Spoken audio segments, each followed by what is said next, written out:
todo tipo de conocimiento básico sobre la naturaleza. ¿Ok? Mientras que la técnica tiende a presentar nuevas mejoras en procesos, nuevas herramientas, incluso para poder seguir avanzando en el estudio y en la acumulación de conocimientos, como es la labor de la ciencia en sí. Entonces, ciencia y técnica no son lo mismo. Ciencia, por un lado, saberes fundamentales; técnica, por otro lado, herramientas, procesos de mejora para cubrir las necesidades del hombre. ¿Ok? Bien, un ratito. Vaya, vaya, vaya.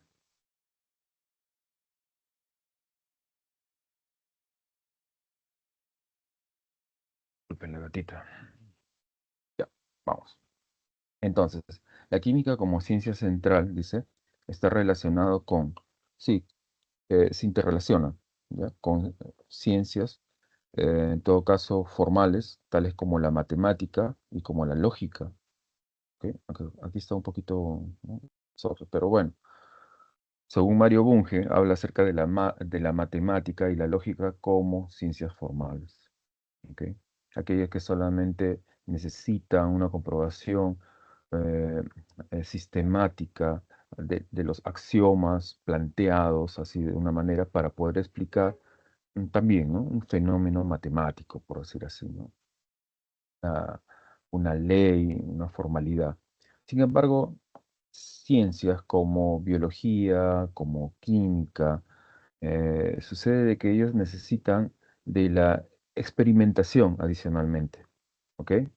Entonces, si necesita acerca de la comprobación de todos los objetos planteados, que surgen como hipótesis, que expliquen un fenómeno natural, ¿ok? Se dice que estas son ciencias del tipo fácticas. Fáctico, facto, de hecho, ¿no? De hecho, de la realidad, ¿no? Entonces, por ahí también va la tendencia positivista, ¿no?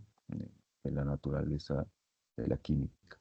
Bien, la química presenta entonces ramas. Entre ellas podemos mencionar a la fisicoquímica, a la química analítica, a la química orgánica, a la química inorgánica. ¿Ok? La fisicoquímica entonces trata de aquellos, del estudio de las leyes generales que rigen el comportamiento de toda la materia, de toda materia. Esta es un poco, incluso la definición es un poco, ¿no? Muy general, ¿no? La fisicoquímica trata acerca de los fenómenos físicos que a la vez están involucrados con aquellos rompimientos, rearreglos, formación de enlaces, ocupándose del estudio de las reacciones químicas. ¿Ok? Todos aquellos fenómenos físicos que ocupen una reacción química, trata la fisicoquímica. Algunos van a incluso tratarse de hablar de la química física, ¿sí? O fisicoquímica o química física, como se le entiende también en otros lugares. Química analítica, aquella que se dedica precisamente a obtener información mm, cualitativa, ¿sí? De identificación de un analito, llamado así, aquella sustancia que es representativa, aquella muestra que yo voy a tomar homogénea, ¿sí? De algo que yo quisiera identificar si está o no un elemento en mi matriz, se le llama así, en mi muestra. ¿Ok? Tomo un pedazo de suelo, ¿no? Una pequeña porción de suelo y quiero saber si es que hay plata o hay oro. ¿Ok? Entonces, solamente el hecho de tratarlo, el suelo, esa porción de suelo, ya estoy realizando ya incluso, primero procesos físicos y luego al utilizar reacciones químicas para poder aislar el oro y saber y cuantizar cuánto oro tengo. Entonces hablo de la química analítica cualitativa, cuando identificamos, y química analítica cuantitativa, cuando determinamos qué cantidad de analito hay en mi muestra. De eso se ocupa entonces la química analítica, ¿ok? Técnicas para determinar la composición de la materia. Química orgánica, la química orgánica van a tener ustedes prácticamente casi la mitad del curso respecto a lo que es química orgánica. ¿Ok? Incluye también productos naturales, como hoy bien está claro de que esto pues es una gran industria, ¿no? Sabemos, y sin equivocarme, ¿no? Que la India satura del mercado de los productos naturales, por ejemplo, ¿no? La China también, ¿sí? Y sin embargo poseen poca diversidad. No poca, pero por lo menos no es tan abundante como en nuestro país. Y sin embargo en nuestro país esto eh, no, no llega al alcance de producción que ellos tienen. Son unos monstruos prácticamente de la producción de productos naturales. Entonces, la química orgánica trata justamente de los compuestos del carbono, pero vamos a ver que esa naturaleza de autosaturarse entre él mismo, el átomo de carbono, ¿sí? Entre formar enlaces covalentes a su alrededor, propiedades como por ejemplo, ¿no? La autosaturación, ¿sí? Y bueno, y la formación también de enlaces con el oxígeno, el nitrógeno, el hidrógeno. Entonces forman una amplitud de compuestos que nos van a permitir sostener incluso la vida en nuestro planeta. ¿Sí? Los procesos metabólicos incluidos. Entonces, incluso se hablaba acerca de una subespecialidad de la química orgánica, como la bioquímica, pero después se separa esta rama. ¿Sí? Y luego vemos que también es un mundo, es un universo de cosas para poder saber, fundamentar y explicar. La química inorgánica trata sobre todo los elementos que hay en la tabla periódica. ¿Sí?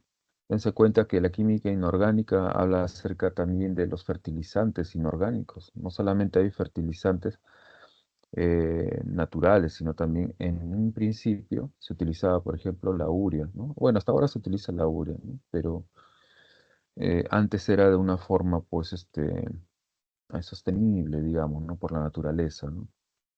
El guano de la isla, por ejemplo, ¿no?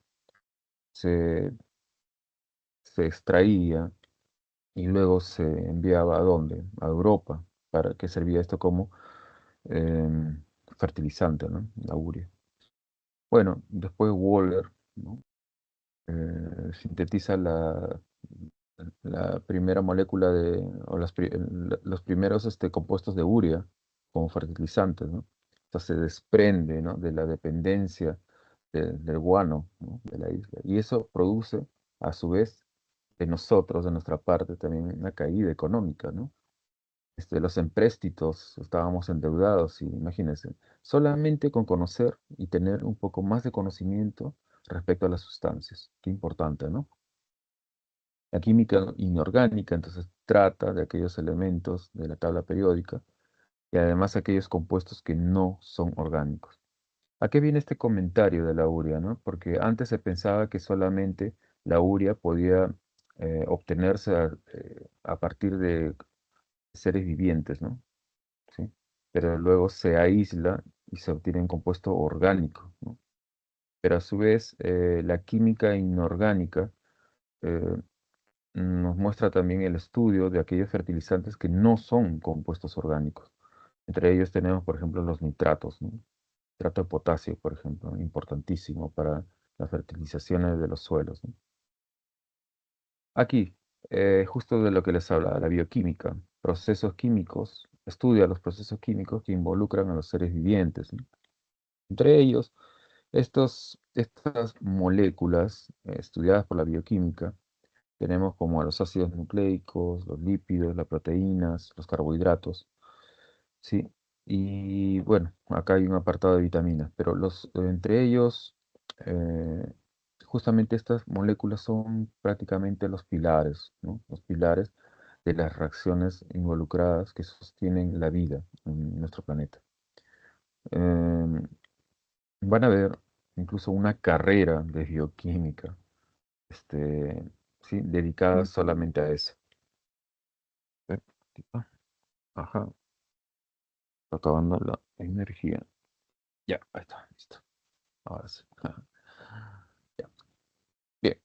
Sin embargo, los químicos, los físicos, los biólogos, todo aquel que quiera seguir el estudio de un fenómeno natural, fáctico, ¿sí? En la naturaleza necesita de un método, necesita de una secuencia de etapas ordenadas, ¿ya? Cuando hablo de secuencia, pues hay un ordenamiento, ¿no? No puedo pasar a la etapa siguiente porque me falta demostrar la anterior, y así sucesivamente. No puedo saltarme de la cabeza a los pies, no. Bueno, hay comentarios, ¿no? Acerca de que todo lo que nos muestra la televisión, pues si lo quieren hacer ciencia, ¿no? No, no, ya, apaguen su televisor, no sé, regálenlo, no, mentira. Pero cambien de canal cada vez que les hablan de que todo alrededor es ciencia. No, ciencia es aquella que contiene también en su práctica, en su labor, un método, una secuencia de etapas, que la primera de ellas se llama observación. La observación trata sobre estudiar, ¿no? Podemos decirlo así, de una manera planeada, ¿sí? Un fenómeno, anticipándonos a nuestro estudio. Entonces planeamos una investigación, eh, cómo va a ser mi método de observación del fenómeno durante, ¿sí? Y también mi producto final debe ser la síntesis, la recolección de datos, incluso, digamos, hasta una especie de ordenamiento de los datos, preordenamiento de los datos, ¿no? Entonces, yo cuando observo una correlación entre mis variables, ¿no? De observación, planteo la primera idea que me explique el fenómeno. Esa primera idea que puede explicar el fenómeno que estoy estudiando, ¿sí? Se llama hipótesis. ¿Ok? ¿Por qué entonces observo una luz en los cielos, una luminosidad enorme y luego un sonido estruendoso y que pega en el suelo y mata a una vaca, la carboniza? Qué dramático, ¿no? Pero bueno, en lugares, en el campo, por ejemplo, ¿no? Caen los rayos, los truenos y sí, las carboniza a las pobres vacas. Entonces, mi observación va a ser justamente no ponerme al costado de la vaca, ¿no? Sino planear, ¿no? En mi observación. Entonces, me resguardo en un lugar, observo el fenómeno, bueno, y llego a al primer planteo, mi primera idea, ¿no? De lo que ocurrió. Una descarga eléctrica, pues, colosalmente hablando en voltios, en 1000, 2000, 5000, 15000 voltios, que fácilmente, pues, al impactar con cualquier cuerpo lo carboniza. ¿Ok? Entonces, ya una vez que ya tengo mi hipótesis, necesito yo comprobarla. Pero esta vez no va a ser de una manera cual yo la hice, el control en la observación, sino va a ser una especie controlada, de mis variables, ¿no? Ya voy a empezar yo a manipular mis variables. Voy a empezar yo a querer comprobar si es cierto o no la idea que planteé, que explicaba mis observaciones. Entonces, el desarrollo experimental es eso. Eh, Ustedes cuando van al laboratorio, y si alguno de ustedes se anima veramente, lo que van a hacer es simplemente comprobar hipótesis. Entonces a veces escucho, ¿no? Que cuando dicen: "Ah, ¿para qué vas al laboratorio? No, el laboratorio no debería, no debería ser, porque ya no. Ustedes lo que van es a comprobar hipótesis, ¿sí? En un laboratorio. Bien, luego viene, que si este desarrollo experimental me permite a mí validar mi hipótesis, continúo, ¿sí? Continúo. Evalúo los resultados, ¿no? Mido los resultados de las variables, ¿no? Las evalúo, ¿sí? Y pues si esta no concuerda, nuevamente lo reevalúo y luego obtengo la hipótesis nueva, ¿no? pero si no, continúo. Entonces, lo que yo voy a obtener si concuerda es una ley. Si es que concuerda, tengo una ley. ¿Ok? Pero si a su vez esta ley se mantiene en el tiempo, comprobándose en diferentes fenómenos, ¿sí? Como lo que ocurre ahora, ¿no? La teoría de la relatividad, por ejemplo, ¿no? Sigue y sigue y si es una ley que sigue comprobándose y comprobándose y comprobándose cada vez que lanzan telescopios, ¿no? Como el Hubble bueno, diversidad de telescopios que hay, y va comprobando, ¿no? Visualmente cómo se manifiesta la naturaleza, ¿no? Entonces, a través del tiempo, si este concuerda, se habla acerca de una teoría, ¿sí? Y de ahí es de que se obtiene ya a partir de esos conocimientos la aplicación, ¿no? Viene la técnica, ¿ok?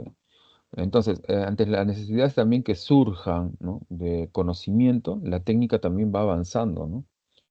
Necesito de repente ya no evaluarlo visualmente, ¿no? Con luz visible, ya ahora necesito, no sé, con radiación infrarroja o rayos X, ¿no?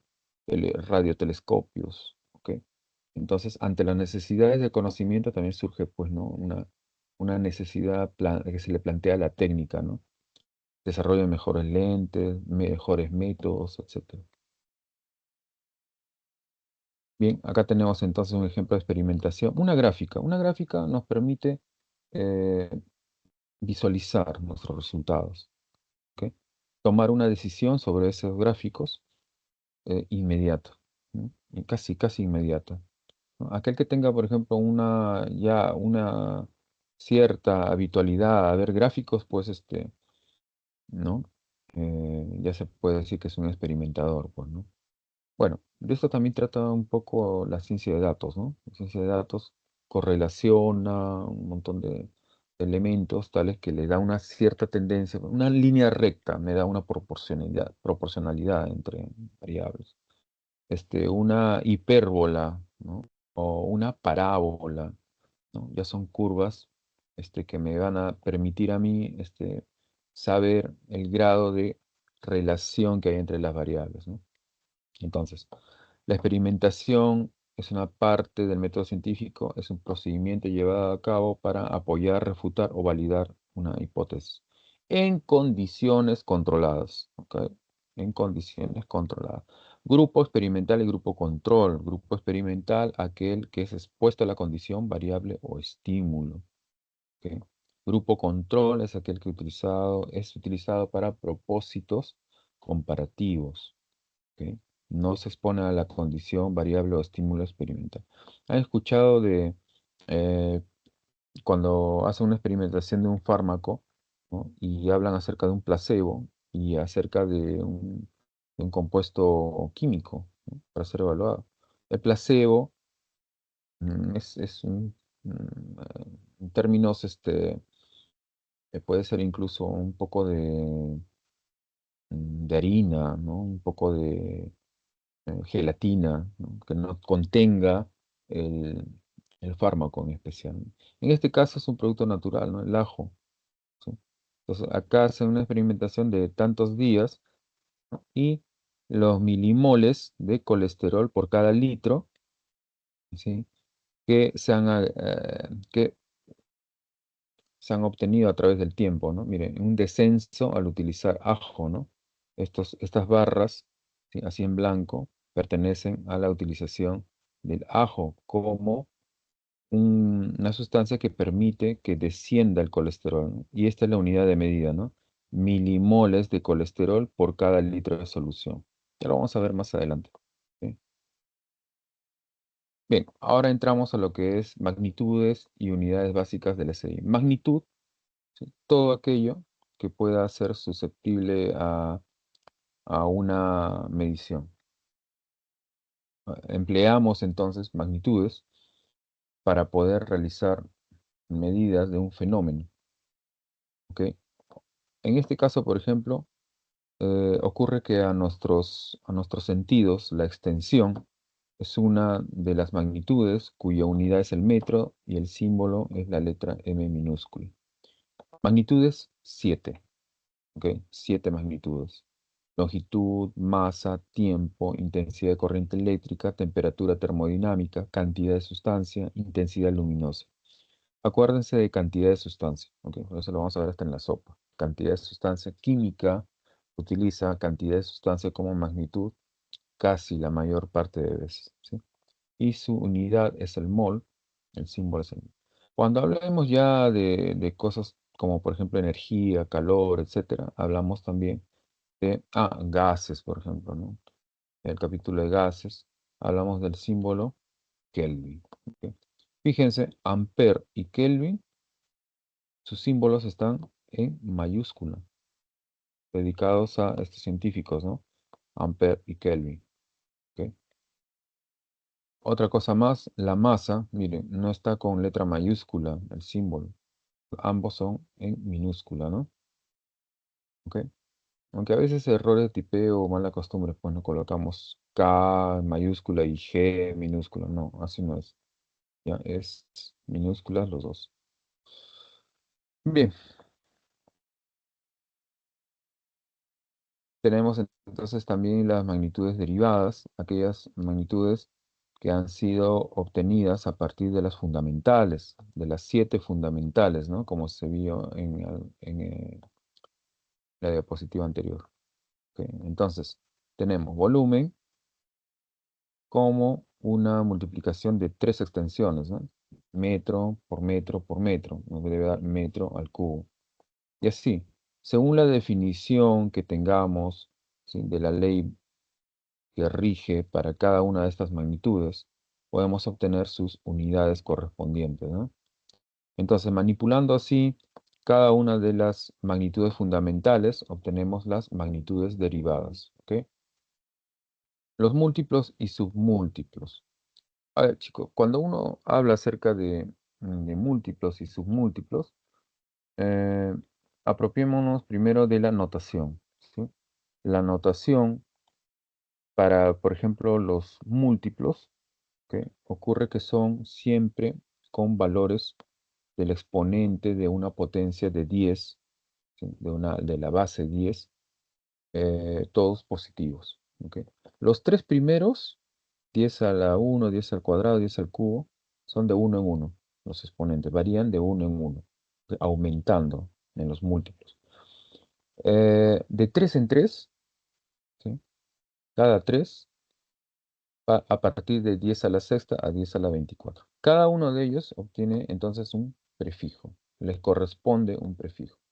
El prefijo para el mayor de ellos, que es 10 a la 24, se llama iota. Iota. ¿Sí? Y el menor de ellos, pues sería deca, ¿no? Deca. Ok. Ahora, entramos ya a cantidades muy pequeñitas, ¿no? 10 a la menos 1, hasta, imagínense, hasta 10 a la menos 24 para los submúltiplos. Y el correspondiente prefijo para 10 a la menos 1 es deci, y también a su vez, ¿no?, desciende en potencias de 10 en orden negativo, de uno en uno, de 10 a la menos 1 a 10 a la menos 3 para el exponente, ¿no? Y de 10 a la menos 6 hacia 10 a la menos 24. El mayor de ellos, digo, el mínimo es 10 a la menos 24. ¿Ya? El prefijo es yocto. ¿Ok? Factor de conversión. Bien, podemos reemplazar incluso la unidad, el equivalente de una unidad de frente. De frente, podemos hacerle reemplazo de frente, pero también podemos emplear, y es muy útil, ¿sí?, la utilización de los factores de conversión. Por ejemplo, acá hay acá hay un ejercicio que nos puede servir de ejemplo, ¿no? 3,8 kilogramos, ¿sí?, 3,8 kilogramos, ¿sí?, se multiplica por ¿quién? Por un factor de conversión. ¿Ya? Aquí se coloca abajo lo que tengo y acá lo que quiero disponer. Hasta el momento, por ejemplo, en este factor de conversión, ¿qué es lo que obtuve? Gramos, ¿no? Pero eso no es lo que me piden miligramos. Miligramos, ¿sí? Miligramos, o sea, esto es 10 a la menos 3 gramos. 10 a la menos 3 gramos. ¿Es así? Entonces, esto también podemos escribirlo así. Un gramo contiene 10 al cubo miligramos. Un gramo, ¿sí? O sea, lo que tengo, ¿no? Lo que tengo hasta el momento aquí, con este factor de conversión ya tengo gramos. Entonces, lo que tengo es un gramo, equivalen a 10 al cubo miligramos. ¿Ok? Y luego obtenemos esta cantidad. Fíjense, esta cantidad, ¿no? Está acompañada de un número delante y una unidad. ¿Ok? Este número, este número, el que ven delante, este 3,8, no está escrito así por una cuestión caprichosa, ¿no? ¿Sí? Tiene su fundamento, tiene un acuerdo, ¿sí? Que este número que está delante no se va a escribir sino cuando este sea menor a 10, ¿ya? Menor a 10, ¿ok? Y además puede ser también mayor a 1. O sea, estamos hablando de la notación científica, ¿ok? Cuando este número pues pasa a ser una cantidad como 1, como mayor a 10 a la novena, ¿no? Eh, bueno, se convierte entonces nuevamente como una base de 10, ¿no? Se transforma a una base de 10. Bien, 1 kilogramo, tenemos entonces aquí su equivalencia, 10 a la sexta miligramos. Notación científica, esto es de lo que les hablo. El número a partir de 1 puede ser mayor que 1, pero también menor que 10. Ahí está, menor que 10. Y n, el exponente de la base 10, es el número entero positivo o negativo. Además puede ser cero también. Entonces, fíjense acá, observen aquí, miren. Este número cumple con ese requisito, ¿no? Es menor que 10. Así es, ¿sí? Entonces, esto que está aquí, así escrito, no está en notación científica. Lo hemos transformado a notación científica. Y eso sería 5,6 por 10 al cubo. ¿Ok? Puedo yo colocar acá, por ejemplo, 56, 56 por 10 al cuadrado. No, no. Pues 56 ya rebasó pues el valor de 10. ¿Ok? Pues si rebasa el valor de 10, no, pues no estoy expresando yo en notación científica.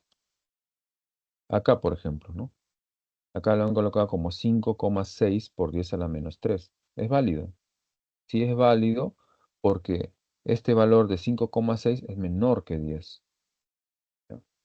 Es mayor que 1 y a su vez menor que 10. ¿Ok? Ahora, el hecho de que el exponente sea positivo o negativo, pues puede ser cualquiera de ellos, según el acuerdo, ¿no? Puede ser incluso hasta cero. Escalas de temperatura. Bien.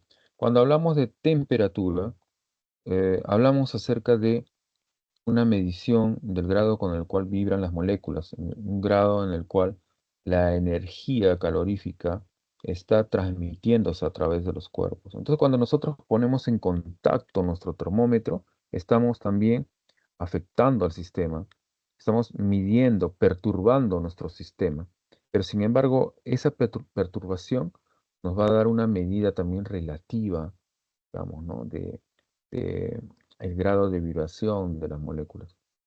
A ver, necesitamos saber entonces en, en qué escala de temperatura debemos nosotros fijar nuestras mediciones. Hay escalas del tipo absoluto y hay escalas del tipo relativo, ¿ya?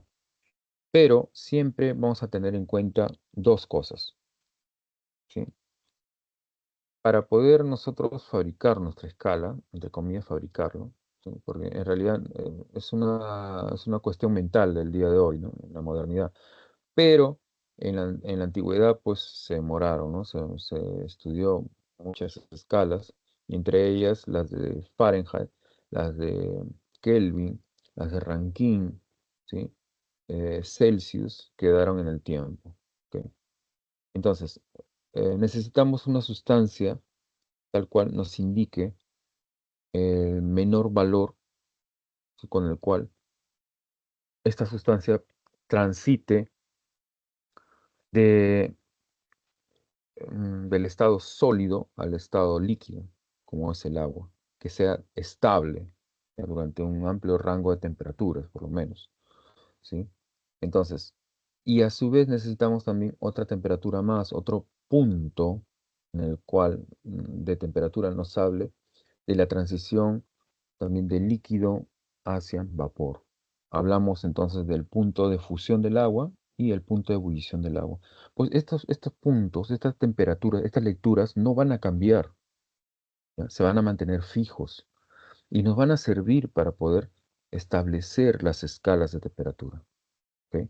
Hablamos entonces acerca de la temperatura grados, eh, aquí está, Rankine, en donde considera al cero como el mínimo absoluto. Mínimo absoluto. Entonces hablamos de escala de temperatura absoluta. ¿Ok? La escala de temperatura Rankine también considera al cero como absoluto. ¿Sí? Y luego de ahí también tenemos las escalas relativas, como las que son Fahrenheit y Celsius. Fíjense aquí, sí, entre Celsius y Kelvin, ¿no? Una es perteneciente al tipo de escalas relativas, como la Celsius, y la otra al tipo de escalas absolutas, como es Kelvin. El modo como se ha dividido, ¿no? Son 100 unidades, ¿no? Son 100 espacios, pongámoslo así, ¿sí? Este, que se divide desde la lectura del punto de congelación o el punto de fusión hacia el punto de ebullición del agua. Son 100 unidades, son 100 graduaciones, ¿no? 100 líneas. Esas líneas obviamente tienen una separación, una distancia siempre fija, ¿no? Proporcional. Entonces son 100 unidades. ¿Cómo varía entonces eh, respecto a la escala Fahrenheit? La escala Fahrenheit y la escala Rankine, miren, tienen 180 graduaciones. 180 graduaciones. Entre ellos entonces hay una relación, ¿no? Entre 100 y 180. Esto será importante, porque a partir de estas escalas podemos aplicar tales de Mileto, sí, el mismo. Podemos aplicar un poco de geometría acá, geometría, y podemos hacer que estas escalas, pues sean, estas graduaciones sean rectas, paralelas, dichas sean así, paralelas.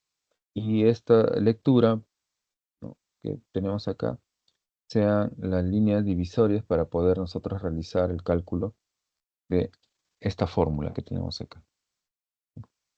Entonces, grados Celsius es proporcional a 5 unidades, la lectura en Fahrenheit, sí, proporcional a 9 unidades. Fíjense, multipliquen por 20 el denominador. Acá les daría 100, acá 180, ¿no? Bueno, acá le daría 100 y acá les daría 180. Entonces, la demostración, aunque no lo voy a hacer acá, la demostración, pero sí, si alguien me la solicita, bueno, hacemos la demostración geométrica. Pero es un ejercicio geométrico en el cual se hace, ¿no? Se puede obtener entonces este tipo de relaciones. Lo que les voy a enseñar aquí es cómo ustedes tendrán que hacer o realizar las transformaciones. Los cuatro no se utilizan al mismo tiempo, se utilizan por pares. ¿Ok? Si yo quiero transformar, por ejemplo, de grados Celsius a grados Fahrenheit, ¿ok?, entonces separo a ellos dos, ¿sí? Y puedo decir grados Celsius sobre 5 es ser igual a grados Fahrenheit menos 32 sobre 9. Entonces puedo transformar de grados Celsius hacia grados Fahrenheit o también de grados Fahrenheit hacia grados Celsius, ¿ok?, con esta expresión, por ejemplo, ¿no? Ya dependiendo, si me dan, por ejemplo, grados Celsius como dato, lo reemplazo aquí y obtengo la lectura en grados Fahrenheit. Si tengo como dato grados Fahrenheit y me piden qué medición podemos obtener, qué lectura en grados Celsius, entonces reemplazo mi dato ¿sí? De grados Fahrenheit, y obtengo así la lectura en grados Celsius. Lo mismo, ¿no? Si yo quisiera transformar, por ejemplo, grados Celsius en grados absolutos Kelvin, utilizo solamente grados Celsius sobre 5 es igual a K menos 273 sobre 5, ¿no? Fíjense, el denominador son iguales, ¿no? Se pueden simplificar y obtienen esta relación de aquí. ¿Ok? Esta relación es la misma que obtienen aquí, solo que se ha hecho nada más una especie nada más de simplificación, ¿no? Este 5 se ha multiplicado por acá, 5 se divide entre 9 y se ha multiplicado por Fahrenheit, se ha multiplicado por menos 32. Y así obtienen esta expresión. Bueno, el menos 32 pasa al otro lado y así, ¿no? Igual para el Rankine. Entonces, la comparación entre escalas, vamos a ver que 100 grados Kelvin equivalen a 100 grados Celsius y 180 grados Fahrenheit equivalen a 180 unidades en escalas de Rankine. Es válido, ¿no? Acá tenemos, por ejemplo, ¿no? 100 graduaciones en Kelvin es igual a 180 graduaciones en Rankine. Eso es a la vez igual a 100 graduaciones en grados Celsius y a 180 graduaciones en grados Fahrenheit.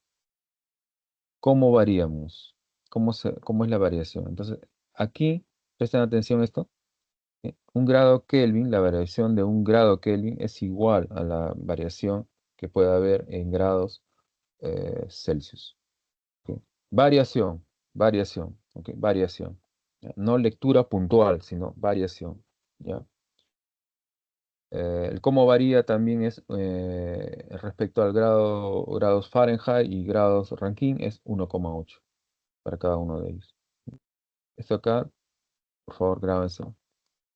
Más adelante hay un problemita de eso. Bueno, y esto es lo que ya hemos visto también incluso, ¿no? En estudios anteriores al preuniversitario, ¿no? Las medidas de volumen, equivalencias, ¿no? Un litro es igual a un decímetro, un mililitro igual a un centímetro cúbico. Un litro son 1000 mililitros o 1000 centímetros cúbicos. En el SI, las unidades que acompañan, ¿sí? Son metros cúbicos. Metros cúbicos. Si hablamos del SI, necesariamente debe estar expresadas las unidades en metros cúbicos. Profe, entonces, ¿por qué se expresa en litros, en decímetros cúbicos, en centímetros cúbicos? Bueno, son aproximaciones a mediciones pues, que se utilizaron, se emplearon, ya de una manera, ¿no? Tradicional, ¿no? ¿Sí? Los cálculos en química, al menos, son así, muy pequeñitos. Obtenemos cositas de la muestra, pero son tan importantísimos esa cantidad de muestra, ¿no? Que los valores pues a veces exceden, ¿no? Para no obtener valores decimales, obtener valores muy elevados, ¿no? Necesitamos entonces una unidad eh, que nos dé esa prestación de manejarlo o manipularlo con facilidad. Ese es el SI, en metros cúbicos, no se olviden, ¿ah?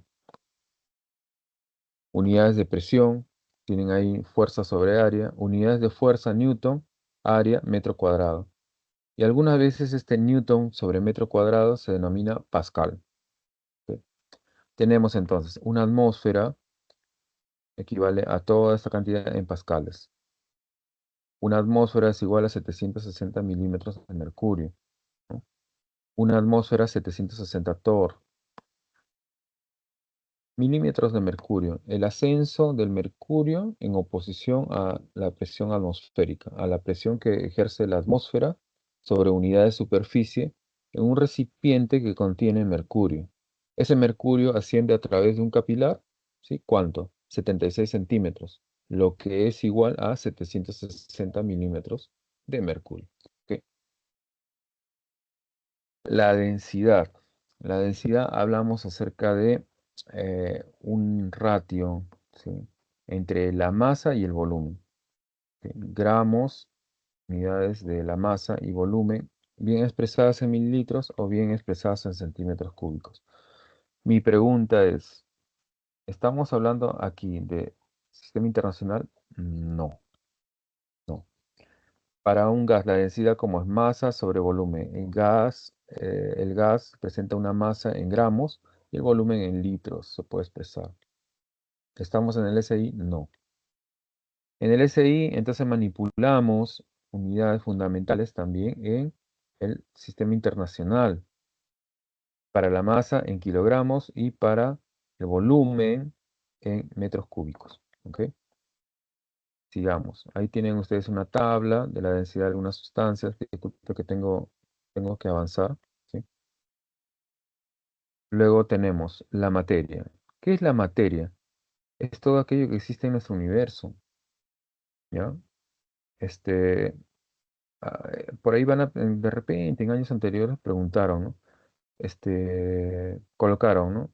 En vez de ponerle presenta masa, acá pusieron, a veces presenta masas, ¿no? O algo así, ¿no? Como generalmente presenta masa. No, chicos, presenta masa y punto. Presenta masa y punto, ¿ya?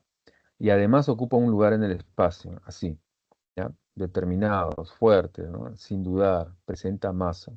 Y además ocupa un lugar en el espacio. Listo. Bueno, entonces ahí pueden observar, ¿no? El inexpugnable universo, ¿no? Abierto a nuestros ojos para poder ser conquistado, ¿no? Entre comillas, ¿no? Y acá un conejito. Ya. ¿Qué característica tiene la materia? Se encuentra en constante cambio o también en transformación. Los eventos que sucedan, ¿no?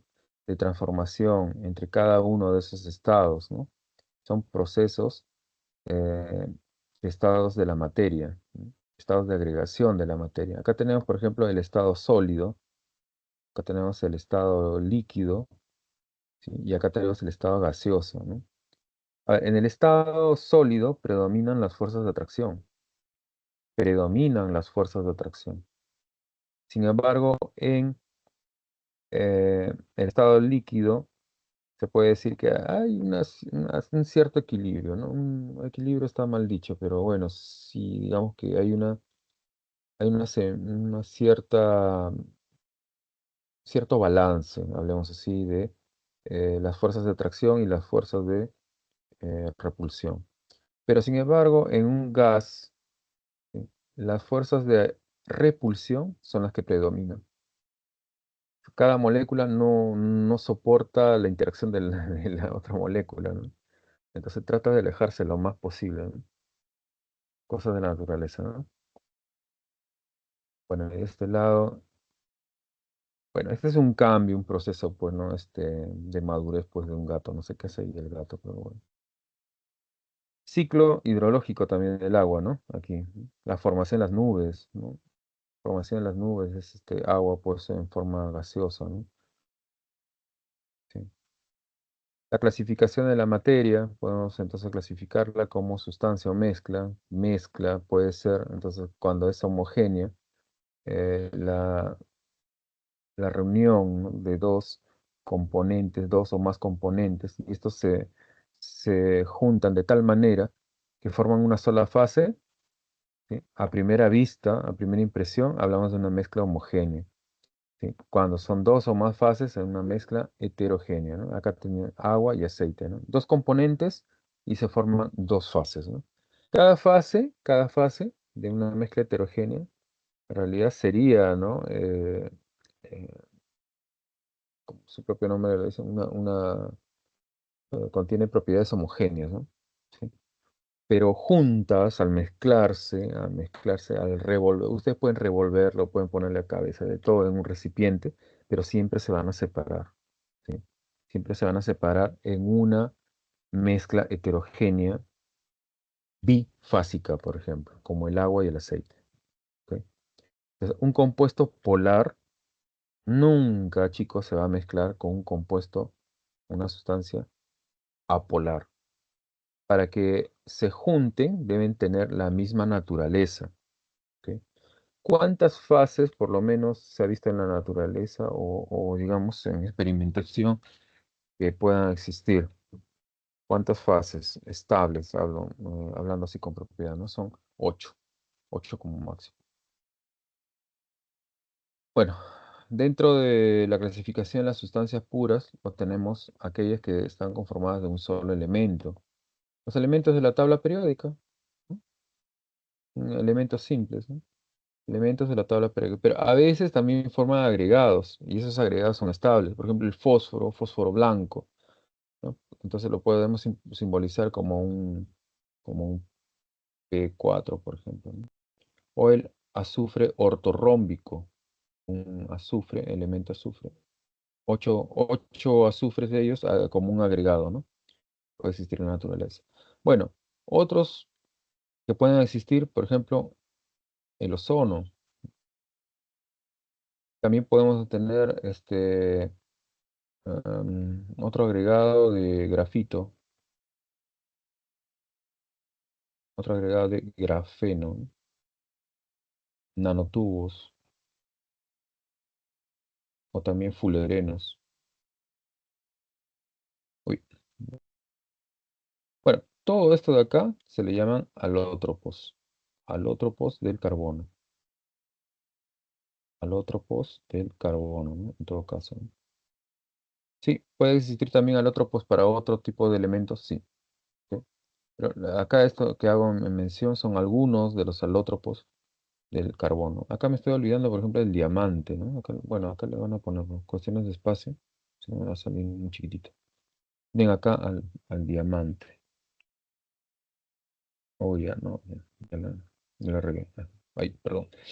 Grafito, grafeno, nanotubos, fullerenos, el diamante, son las formas alotrópicas del carbono, ¿no? Agregados que se mantienen estables a través del tiempo, ¿no? Eso sería entonces con respecto a la sustancia pura de un solo elemento, como el carbono. La sustancia pura, respecto a dos o más elementos, hablamos entonces de un compuesto. Fíjense que aquí hay ya uniones entre eh, elementos de distinta naturaleza, ¿no? El carbono y el oxígeno a través de un doble enlace, de un enlace múltiple, ¿no? A ver, ¿qué podría hacer yo para poder separar un compuesto? ¿Mm? Un compuesto en elementos. Necesitaría entonces procedimientos químicos, una reacción química. Por lo menos para poder realizar modificaciones, rearreglos, necesitaría yo una combinación química, una reacción química, un cambio químico. ¿Ok? Un cambio químico, entonces, está relacionado con una reacción química. Prácticamente algunos autores lo toman como un sinónimo, ¿sí? Reacción química, entonces sucedió un cambio químico. ¿Ok?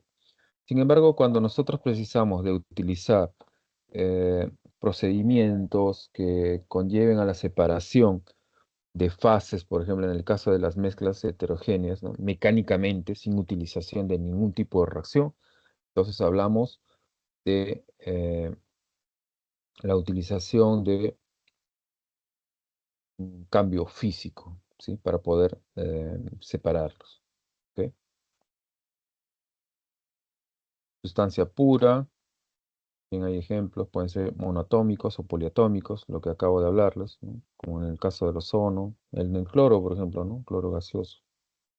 Sustancia compuesta, a la vez la sustancia compuesta puede separarse por métodos químicos, y eso sería la electrólisis del cloruro de sodio fundido, ¿no?, para nuestro ejemplo, aquí en la diapositiva.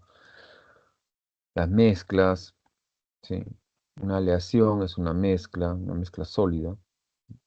Tenemos al aire, el agua potable, bueno, el agua potable, sí, puede ser, ¿no? El agua potable, una mezcla homogénea. Sí, dime, Milena. Buenos días, profesor. Una Sí, consulta. Si en cierta fórmula menciona que es acuosa, ¿implica que es una mezcla? a ver, si en cierta fórmula molecular o en todo caso sea un elemento en estado acuoso, es porque está disuelto en agua, ¿ya? Está disuelto en agua. A ver, por ejemplo, el cloruro de sodio. El cloruro de sodio, en su estado sólido, ¿no?, me pueden colocar, por ejemplo, una cosa así, ¿no? Bueno, esto, por favor, solamente para fines de ejemplo, nada más, ¿no? Me pueden colocar, por ejemplo, al cloruro de sodio, así. sodio. ¿Qué diferencia hay entre los dos? Así, formulados de esta manera. Aquí va a estar netamente en su forma sólida. Es un sólido iónico. ¿Ya? Vamos a ver como cristalitos de color blanco, ¿sí? Que es fácilmente que también se pueda disolver un poco, se pueda humedecer, ¿no? por por el vapor de agua a su alrededor, etcétera. Pero otra cosa es que yo manipule este sólido y lo ponga en agua. Si yo lo coloco en agua, ¿sí? Así, entonces estoy yo haciendo, ¿qué cosa? Que este cloruro de sodio esté en su forma acuosa. Cuando esté en su forma acuosa, y como es un compuesto iónico, en el agua, aquí ya no vamos a tener el sólido, vamos a obtener su forma iónica. Iones de sodio e iones de cloro, ¿sí? Obviamente no van a estar juntos, van a estar separados. El sodio, por un lado, ¿sí? Va a estar rodeado de moléculas de agua, ¿sí? De moléculas de agua. Pero fíjense cómo el agua está actuando, ¿sí? En este caso. La parte negativa, la parte más electronegativa, que es la del oxígeno, siempre orientándose hacia la parte positiva del catión. Entonces forma una esfera de solvatación. Muy rápido, ¿no? Ya, pero para que vayan ustedes dándose cuenta que es distinto hablar de la forma sólida a la forma acuosa, ¿ya? Eso más o menos explica, ¿sí, Sí, no? profesor. Gracias. Ok, muchas gracias. Bien, entonces, si una mezcla homogénea soporta, por decir, el tiempo, no se separa, ¿sí? Estamos hablando de una mezcla homogénea propiamente dicha, ¿sí? Mezcla homogénea que se sostenga siempre de la misma forma en una sola fase. Pero ¿qué sucede? Hay mezclas que aparentan ser mezclas homogéneas. Pasa el tiempo y se separan. Es el caso, por ejemplo, de la leche, del queso, todos los derivados lácteos, ¿no? Van separándose el suero de la proteína. El suero contiene, pues, ¿no? Los electrolitos, contiene la sal, ¿no? Que a veces le agregan, ¿no? El agua, etcétera. Y la proteína, con una parte oleosa, ¿no? Por ejemplo, hablamos del queso, ¿no? Una parte, aunque hay diferentes composiciones, ¿no? Formulaciones de quesos, es toda una, casi como se le llama así, ¿no? Maestros queseros, ¿no? En la gastronomía, ¿no? Pues existen pues en Italia, en Argentina, en diferentes lugares. Pero lo que están haciendo en realidad a la hora de fabricar el queso es una mezcla del tipo heterogéneo, ¿no? A simple vista, cuando recién está fabricándose, parece una sola masa, ¿no? Algo homogéneo, pero no soporta el tiempo. El tiempo va haciendo de que se coagule más, se empiece a aumentar el grado de unificación, ¿no? de la proteína y el agua abandona, ¿sí? los lugares porosos y sale, ¿no? a la superficie y tenemos que lavar, pues, ¿no? a veces el queso. Bueno, eso es una mezcla heterogénea. ¿Ya? En realidad el queso es una mezcla heterogénea. ¿Ok? Método físico de separación, ahí lo tiene, método físico. Solamente empleamos nada más este, medios mecánicos, ¿no? de separación. Filtración a través de una membrana, como puede ser un papel, una red de celulosa. Puede ser utilizando una pera de decantación, se llama así. Por debajo, ¿no? tenemos el decantado, arriba tenemos la parte oleosa, abajo tenemos la parte polar, como se puede ver ahí, parece. ¿Sí? El tamizado, pasar por una red, ¿no? Ciertas partículas nada más, únicamente. Avanzamos, avanzamos, avanzamos. Listo. Este método físico de separación tiene destilación, evaporación y mantación. En la evaporación utilizamos la temperatura, la destilación también, ¿no? Órdenes de graduaciones de temperatura para poder el más volátil sacarlo primero, ¿no? y luego enfriarlo y obtener aquí el líquido, ¿no? Luego así, ¿no? El que necesita más temperatura saldrá después y luego recogemos el más volátil, lo separamos y colocamos aquí otro balón, ¿sí? Vacío, ¿no? Obviamente, y separamos otra fracción a una temperatura dada también. En laboratorios es interesante, ¿ah? Así que, bueno, véanlo ahí. La imantación también es un proceso físico, emplea la fuerza magnética, ¿no? Ahí está separando qué cosa, el hierro, ¿no? El hierro de la arena. Con un imán, hagan la prueba, pasan sobre un poco de arena y separan el hierro. Propiedades de la materia, propiedades físicas, propiedades químicas, pueden ser generales, entre la física pueden ser generales y particulares. ¿Ya? Generales se ocupan nada más de la extensión, la masa, el peso, el volumen. Esos son generales. Uy, ya. Y luego las propiedades químicas, en donde utilizan una reacción química. La combustibilidad, la inflamabilidad, están relacionadas pues con las reacciones de combustión, ¿no? Reacciones de combustión. ¿Sí? La corrosividad, la reactividad, la acidez, la basicidad. Vamos a ver un capítulo solamente de ácido-base. ¿Sí? Donde se utilizan solamente las propiedades químicas como acidez y basicidad. ¿Ok? Propiedades físicas, ahí tienen algunos. Propiedades importantes, ductibilidad y maleabilidad. ¿Ya? La ductibilidad, cuando los elementos, dicho sea de paso, de transición, ¿sí? Hay una serie, una columna, un grupo en la tabla periódica que poseen esta propiedad. ¿Sí? Es la columna del cobre. La propiedad particular de formar hilos, de formar tubos o ductos, por eso se llama ductibilidad. Ductilidad, no, ductibilidad, ¿ok? Que corrijan acá, ductibilidad. Y maleabilidad, aquella propiedad que tienen los elementos de formar más bien láminas, ¿ok? Bien. Intensivas y extensivas. Estas propiedades pueden dividirse así cuando pueden ser dependientes de la cantidad de masa o no, o la cantidad sí, la cantidad de masa. Bien, son extensivas cuando son dependientes de la cantidad de materia o la cantidad de masa que nosotros tengamos. Y las propiedades intensivas más bien se miden sin depender de ellas, sin depender de la cantidad de masa que podamos nosotros observar. Una cosa, por ejemplo, es de que si ustedes observan el punto de ebullición del agua, en este caso el punto de ebullición del agua, ¿sí? Pueden ustedes saber que si ustedes toman, ¿no? No va a variar mucho, digamos, ¿no?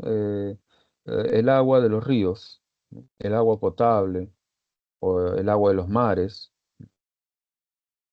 siempre van a estar este tipo de cuerpos, ¿no? De agua, se le llama así, este, por su composición mayoritaria del agua, siempre van a ellos a tener una ebullición a cuánto, entre 98 y 100 grados, por ejemplo, ¿no?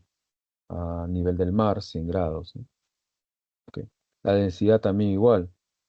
No, ustedes no se van a tener que llevar pues una tremenda roca espacial a su laboratorio, ¿no?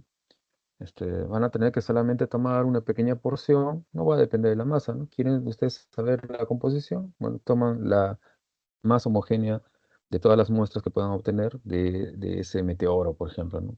Y luego analizarlo en el laboratorio. Los meteoros contienen metales preciosos, chicos. Así que si ven uno, solamente procuren estar a varios kilómetros lejos, ¿no? Bueno, propiedades extensivas.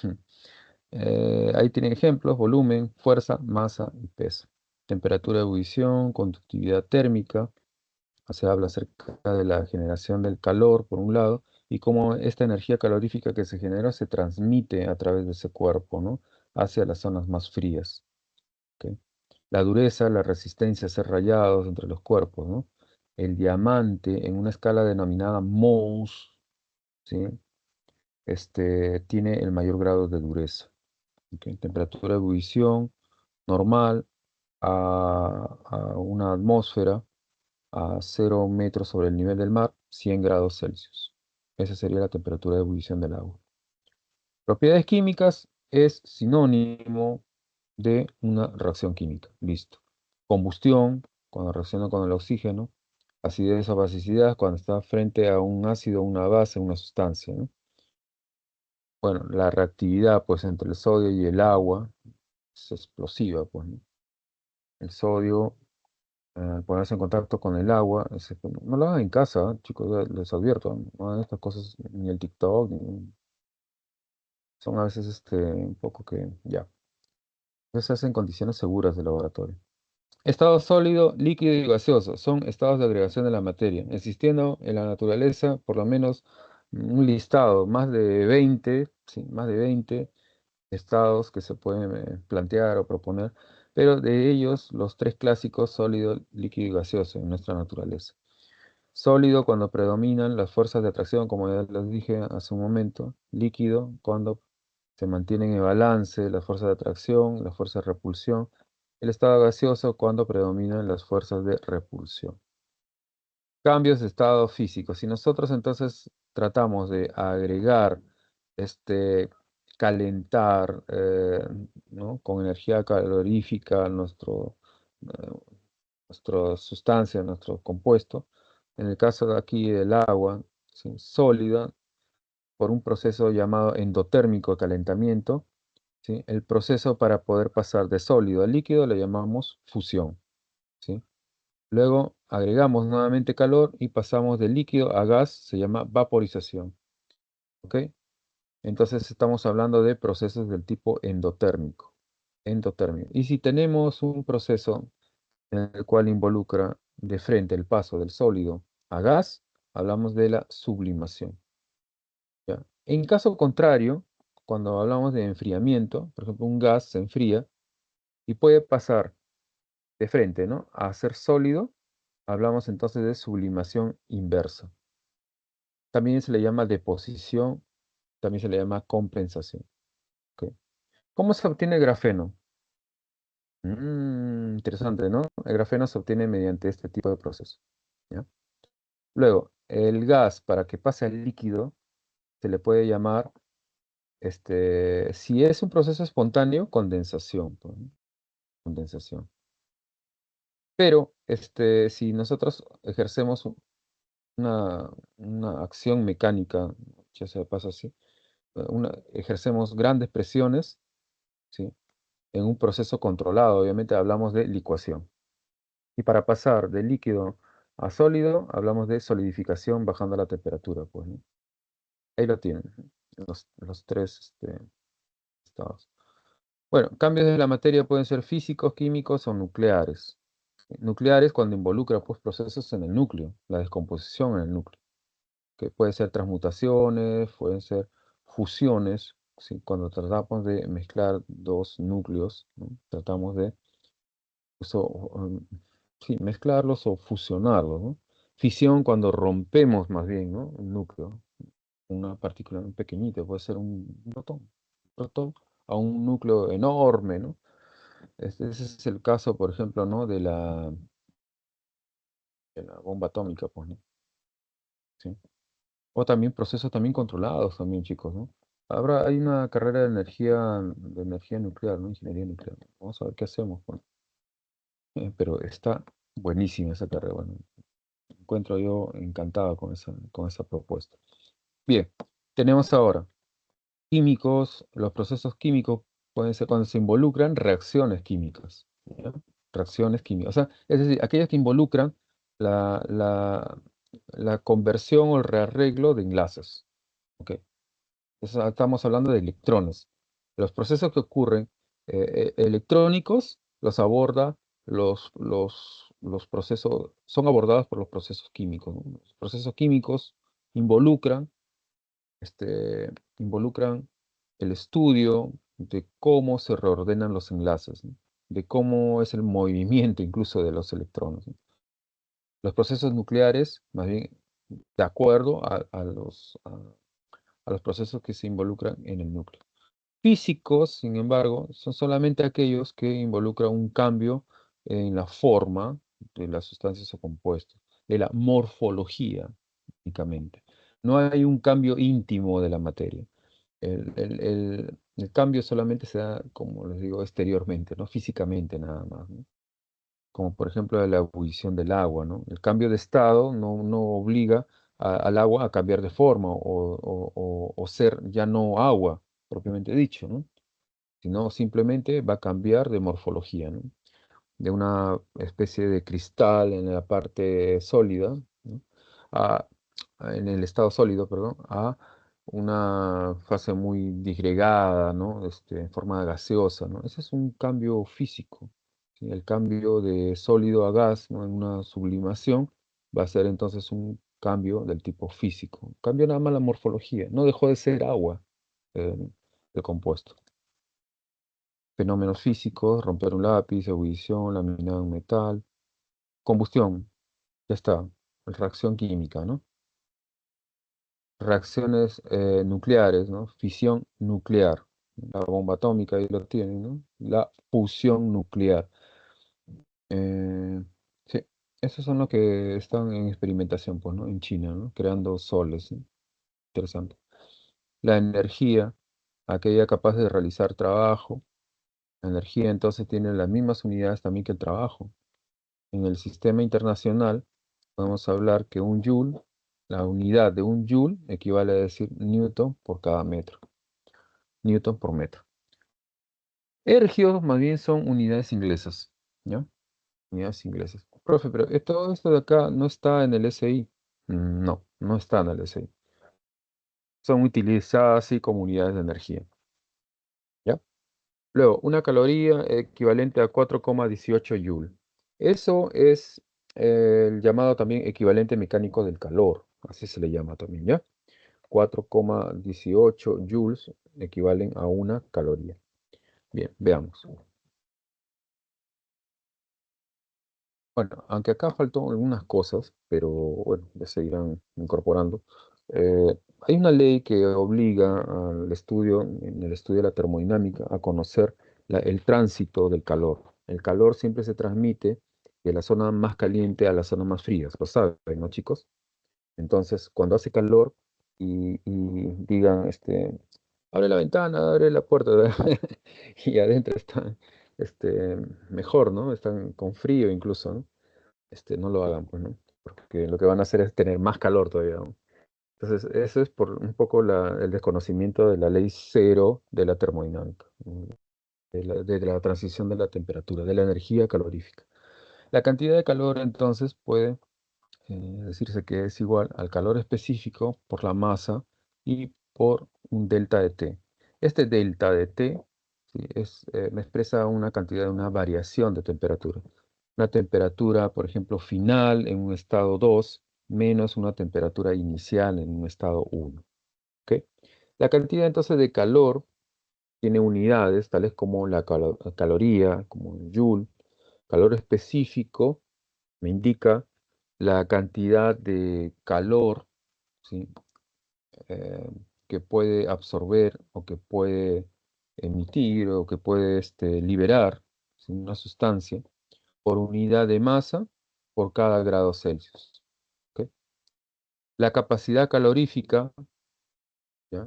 Está expresada como la masa por el calor específico. A ver, el calor específico,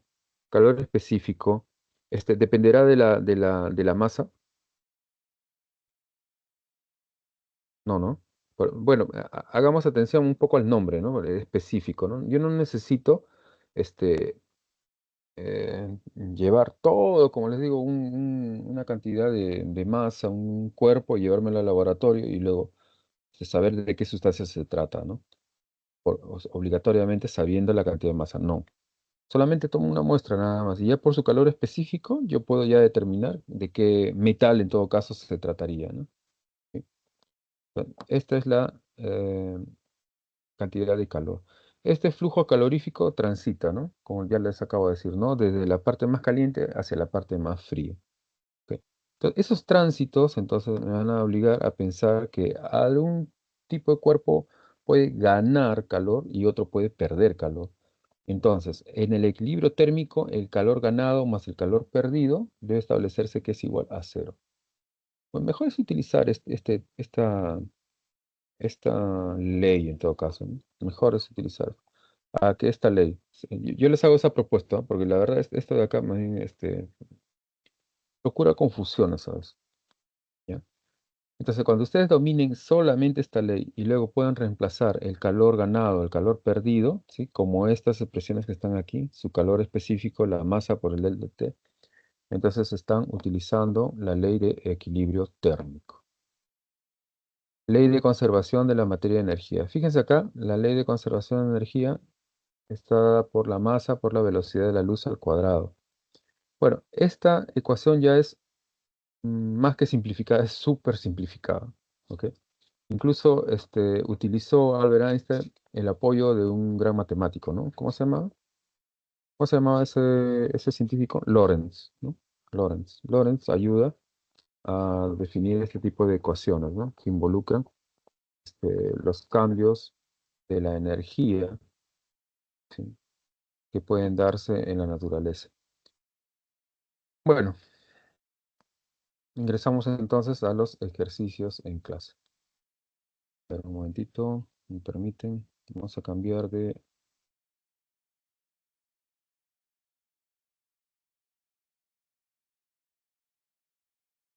compartir esto. Y ahora vamos a compartir la clase de ejercicios.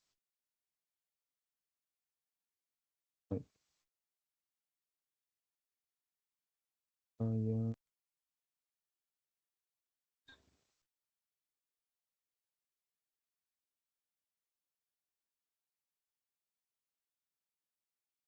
ver,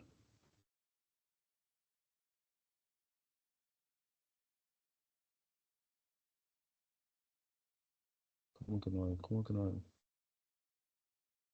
Ah, ya. Listo.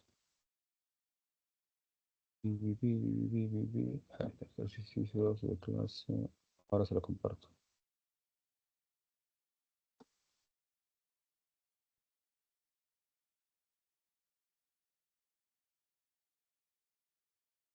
Menos mal. Ya, ya está. Minimizamos. Listo. Las tierras raras, entonces, son un grupo, dice, de elementos, tal que su explotación, pues, comercialmente ha sido todo un éxito, ¿no? Para la fabricación de las luces LED, baterías, pantallas, e incluso se sabe que económicamente y a su vez geopolíticamente, ¿no? Los países incluso llegan a conflictos, ¿no? Por esto, ¿no? Bueno, para el control, dice, geopolítico, por el control de sus reservas, ¿no? Tienen ellos siempre planes estratégicos, ¿no? De explotación, ¿ok? Dice además que también investigan cómo optimizar su extracción, el uso de las tierras raras para reducir la dependencia de ciertos países. Fíjense acá esta expresión, se identificó. ¿Qué quiere decir? Hubo una observación. Hubo una observación. Que China controla el 80% de la producción mundial de tierras raras, lo que genera la pregunta de cómo se podría, bueno, esta parte, lo que generó la pregunta, siempre ante un fenómeno, ¿no? Vamos nosotros a plantear el problema, ¿no? Es decir, ya hemos identificado el problema, ahora, ¿qué hacemos? Ponemos pues el tenor del problema, ¿no? El problema es ¿no? Tratamos de explicarlo, ¿no? Entonces, ¿qué ocurre? Se plantea, ¿sí? Se plantea la primera idea que trate de resolver el problema una vez identificado, ¿ok? Entonces, estamos ante, ¿qué cosa? La hipótesis, ¿no? Al comienzo, al identificar cuál es el problema, ¿no? Estamos realizando prácticamente la observación primero, ¿no? La identificación a través de la observación, ¿no? Y el planteamiento sería entonces nuestra hipótesis. El planteamiento sería nuestra hipótesis. ¿Ok? Listo. Ahora, dice, para poder comprobar esa idea, ¿qué están realizando cuando están comprobando una idea, una hipótesis? ¿Sí? ¿Qué están realizando? La parte experimental. Entonces dice, la parte experimental, ¿cuál sería? Realizar pruebas para extraer tierras raras de residuos electrónicos. O sea, vieron que el reciclaje, ¿no? explicándolo esto, el reciclaje resulta ser más sostenible a largo plazo. Pero la inmediatez de obtener la tierra rara, o sea, la inmediatez significa, ¿no? La necesidad, pugna por tener este, luz, luz en el momento, debido a la necesidad, cubrir esas necesidades de iluminación de repente, o de computadoras, etcétera. Se abre un nuevo colegio, se necesitan computadoras, y ya ahí ya se plantea ya toda una necesidad, ¿no? Entonces, entonces esto, ya la compra únicamente de las computadoras ya implicó ya un cambio, ¿no? Una necesidad de tierras raras. Entonces se dice que ellos en su estudio comparan, ¿no? A través de reciclaje, ¿sí? Es sostenible a largo plazo. Pero si se trata más bien de tener a corto plazo, se trata más bien de una manera mayormente más efectiva, ¿no? ¿Sí? A través de la explotación de esos yacimientos de tierras raras. ¿Ok? O sea, es decir, ponen en paralelo, ¿no? O bien el reciclaje o bien la explotación de ese yacimiento, ¿no? ¿Cuál de ellos entonces será lo mejor, ¿no? ¿Cuál será la mejor propuesta, ¿no? Esa fue la experimentación. Y luego llegan a la conclusión, ¿no? De que es más sostenible a largo plazo, ¿qué cosa? El reciclaje. A corto plazo y de manera más efectiva es la explotación de yacimientos. Esa sería, digamos, una conclusión, ¿no? Tienen ahí entonces la respuesta. La observación inicial del equipo de científicos se centró en la dependencia geopolítica de las tierras raras, ¿no? Entonces tienen ahí la número 2, la hipótesis propuesta sugiere que solo el reciclaje de dispositivos electrónicos puede resolver el problema de la dependencia. Y la propuesta 3, la experimentación incluyó tanto el reciclaje de residuos electrónicos como la exploración de nuevos yacimientos. Bueno, entonces pueden ver ustedes ahí, la solución es la primera es verdadera, la segunda es falsa y la tercera es verdadera. Entonces es una cuestión nada más de lectura, ¿sí? Pero ustedes tienen que identificar, ¿no? De qué pasos se trata dentro de lo que hemos visto ahora como el llamado método científico. ¿Ok? Bien, la primera verdadera, ¿no? Se centra en la dependencia geopolítica de las tierras raras, y esa es verdadera, está en el texto. Dos, es falso, porque dice la hipótesis, dice, no sugiere que solo el reciclaje puede resolver el problema, ¿no? Hay dos propuestas, ¿no? Una a través de la explotación y la otra es a través del reciclaje. Y la tercera es verdadera, puesto que la experimentación concluye, ¿sí? Que las pruebas de reciclaje de residuos electrónicos y la exploración de nuevos yacimientos en América del Sur, ¿no? Este, fue incluida dentro de la experimentación. Por eso es verdadero. La respuesta es la C. Número 2. Y aunque la número 2 es un cálculo matemático, vamos a nosotros aquí a realizarlo. A ver. El diámetro de las nanopartículas en metros es 2,0 por 10 a la menos 8. A ver, leamos primero el tenor de la propuesta. En un laboratorio de nanotecnología se están fabricando nanopartículas de oro. Nanopartículas de oro. La palabra nano ya implica una medición, ¿sí? Un factor de conversión muy pequeñito, 10 a la menos 9, ¿no? Más o menos en ese orden se encuentra el tamaño o el diámetro de las partículas de oro, de las nanopartículas de oro. ¿Ok? Dice, con un diámetro promedio de 20 nanómetros. 20 nanómetros, considerando la densidad del oro, que es 20 gramos por cada centímetro cúbico. Y que además un nanómetro está en el orden de los 10 a la menos 9 metros. Analizar las siguientes proposiciones e indica la relación correcta, ¿no? Indica la propuesta correcta, ¿no? El diámetro de las nanopartículas en metros es 2,0 por 10 a la menos 8 metros.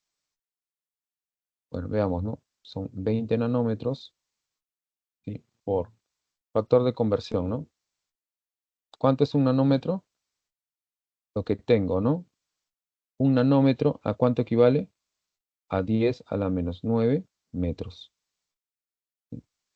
¿Y esto va a ser cuánto? ¿Mm? Como tienen acá, ¿no? Correcto, ¿no? 10 a la menos 8 metros. 2,0 por 10 a la menos 8 metros. Por 10 a la menos 8 metros. ¿Ok? Dice, el volumen de una nanopartícula es 8,18 por 10 a la menos 24 metros cúbicos.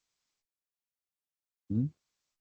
El volumen de una nanopartícula es 8,18 por 10 a la menos 24 metros cúbicos. Bueno, acá ya tenemos ya el diámetro en metros, ¿no? Ese es el diámetro. Ahora, para hallar el volumen, ¿sí? El volumen, ¿sí? ¿Qué datos necesitaríamos? ¿Sí? ¿Recuerdan esta relación? Densidad es igual a masa sobre volumen, ¿cierto? Si nosotros requerimos aquí el volumen, deberíamos dividir la masa, ¿sí? La masa entre la densidad. ¿No es así? La masa entre la densidad. Ujú. Veamos. Ajá, acá tenemos 20 nanómetros que ya lo hemos obtenido en metros, lo hemos transformado en metros, considerando la densidad del oro. El oro es 20 gramos. Ah, ya, acá está, la densidad del oro. Densidad del oro es igual a 20 gramos por cada centímetro cúbico. Ujú,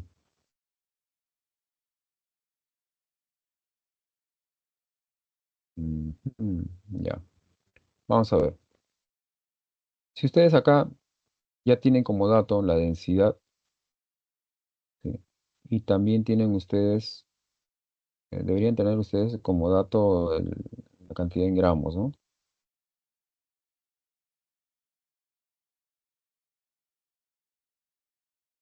Bueno, hagamos uso entonces de la fórmula de 4 tercios por pi por radio al cubo. ¿Sí? Bueno, acá está, chicos, no estar escribiendo ahí. Esto de acá es la fórmula para hallar el volumen de una nanopartícula de oro. O sea, es decir, la nanopartícula de oro es tratado como una esfera, como una nanoesfera, nanoesfera. Entonces nosotros acá, ¿qué hemos obtenido aquí? El diámetro, ¿no? El diámetro. ¿Cuántas veces es el diámetro respecto al radio? Dos veces, ¿no? Dos veces. Entonces, con esta cantidad, ¿no? 2,0 por 10 a la menos 8 no se utiliza, ¿no? ¿Qué deberíamos utilizar? La mitad, pues, ¿no? La mitad. El radio sería entonces la mitad. De acá podemos poner radio igual a 2,0, no, 1,0 por 10 a la menos 8 metros. Entonces ya teniendo ese dato, ¿no? Acá tenemos, ¿qué cosa? Al radio, ¿no? 1,8 por 10 a la metros, a 10 1 por 10 a la menos 8 metros, y todo eso al cubo, ¿no? Esto es radio al cubo, ¿sí?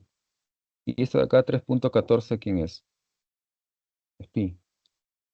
3,141592, ya, ese es pi. ¿Ya? 20 dígitos después, ya, ese es pi. ¿Ya? Y este 4 tercios es la constante, ¿no? Que va adelante. Entonces, haciendo el cálculo, tenemos 4,19 por 10 a la menos 24 metros cúbicos. Ajá, una cosa que hay que hacer hincapié, ¿ya? Ya que no estoy haciendo los cálculos, hay que hacer hincapié en algo, ¿sí? Como esto. 2 adelante, 4,19. ¿En qué notación está escrita? En la notación científica, ¿ya? Todo lo que sea, por ejemplo, 20 o si no, 41,9 no está escrito en notación científica. Aquí sí está escrito en notación científica. ¿Ok? Ahora, ya que conocemos el volumen y conocemos además, ¿qué cosa? La densidad. Vamos a la densidad. Ya, aquí está, la densidad. Conocemos el volumen y la densidad. ¿Qué podemos conocer? La masa de la nanopartícula. Entonces, hacemos la transformación. A partir de la densidad es igual a la masa sobre el volumen, ¿ya? Para obtener la masa, ¿qué debemos hacer? Multiplicar la densidad por el volumen, ¿ya? La masa, entonces, podemos obtenerla así, multiplicando la densidad por el volumen. La densidad, ahí lo tienen, esta es la densidad, ¿sí? Y luego el volumen. El volumen, ¿cuánto era? 4,19 por 10 a la menos 24 metros cúbicos. Este es el volumen. Pero esto que está aquí, ¿ya? Esto que está aquí, está en unidades de metros cúbicos. Y sin embargo, en la densidad, ¿qué tenemos? Centímetros cúbicos. Entonces transformemos centímetros cúbicos ¿a qué? A metros cúbicos. ¿Para qué? Para que luego puedan simplificarse. ¿Ok? Entonces lo que ustedes van a tener ahí es una transformación de centímetros cúbicos a metros cúbicos, ¿no? Y otra cosa más, la masa va a ser transformada de gramos a kilogramos. Miren, de gramos vamos a pasar a kilogramos. Y de centímetros cúbicos vamos a pasar ¿a qué? A metros cúbicos. ¿Cómo? A ver, lo que tengo, 1 gramo abajo, ¿a cuánto equivale? A la milésima parte de que de 1 kilogramo, ¿no? ¿Está correcto eso? Entonces, 1 gramo equivale a 10 a la menos 3 kilogramos. ¿Ya? Lo dejo ahí, ¿ya? Esto lo dejo ahí, ¿ya? Porque la masa va a ser expresada en kilogramos. Entonces, hasta aquí yo ya acabé en mi transformación en kilogramos. Luego, otra vez multiplico por otro factor de conversión. ¿Cuántos? eh, un metro cúbico debe equivaler a ¿cuánto? Un metro, ¿sí? Son 100 centímetros. 100 centímetros, o también 10 al cuadrado centímetros. Y todo eso elevado al cubo. Entonces, transformándolo, ¿sí? Elimino centímetros con centímetros cúbicos, ¿no? Después de elevarlo, ¿no? Y acá quedaría 10 a la sexta, ¿no? 10 a la sexta, ¿no? 3 por 2 son, bueno, 10 a la sexta, ¿ok? Entonces, a ver, ya una vez que tengo centímetros cúbicos, se elimina estas unidades, ¿no? Centímetro cúbico con centímetro cúbico. ¿Y qué me queda abajo? Metros cúbicos, ¿ok? Entonces, cuando se simplifica, cuando se multiplican, perdón, con este volumen que ya lo obtuvimos, ¿sí? En el paso anterior, ¿ok? Decimos metro cúbico se puede entonces cancelar con este metro cúbico de acá, ¿ok? Y así obtenemos únicamente ya los kilogramos despejados. Acá está. Esa sería la masa. La respuesta sería la D, ¿ok?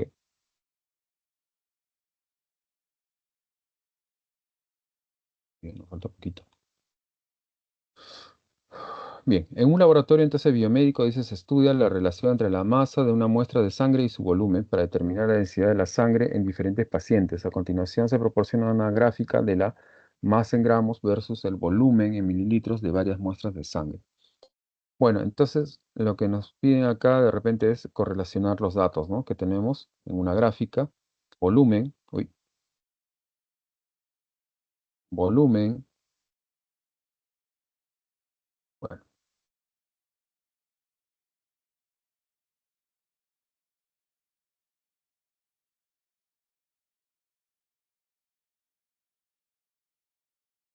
volumen entonces versus la masa en gramos, ¿ok? De varias muestras de sangre. Al respecto, dice indicar el valor de verdad o falsedad de las siguientes propuestas. La densidad de la sangre, dice, es una propiedad intensiva, ¿ya?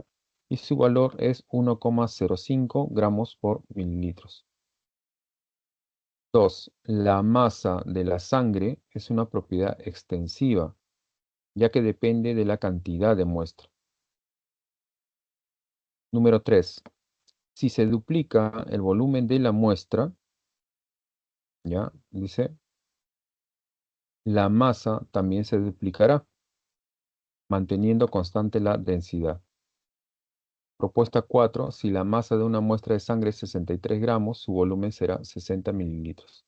Y esto que les dan como dato es siempre y cuando que ustedes no, bueno, no posean una calculadora a la mano, ¿no? Pero en el examen de admisión no les permiten pues calculadora, entonces van a tener más o menos que orientar los cálculos a obtener este tipo de fracción, ¿no? Cuyo resultado ya les dan como dato. Entonces, la número 1, la densidad de la sangre es una propiedad extensiva y su valor es 1,05 gramos por mililitros. Vamos a ver. Del gráfico, entonces, el primer paso es ubicarnos en el eje horizontal, ¿sí? X, el volumen en mililitros, ¿sí? En mililitros, el volumen en mililitros.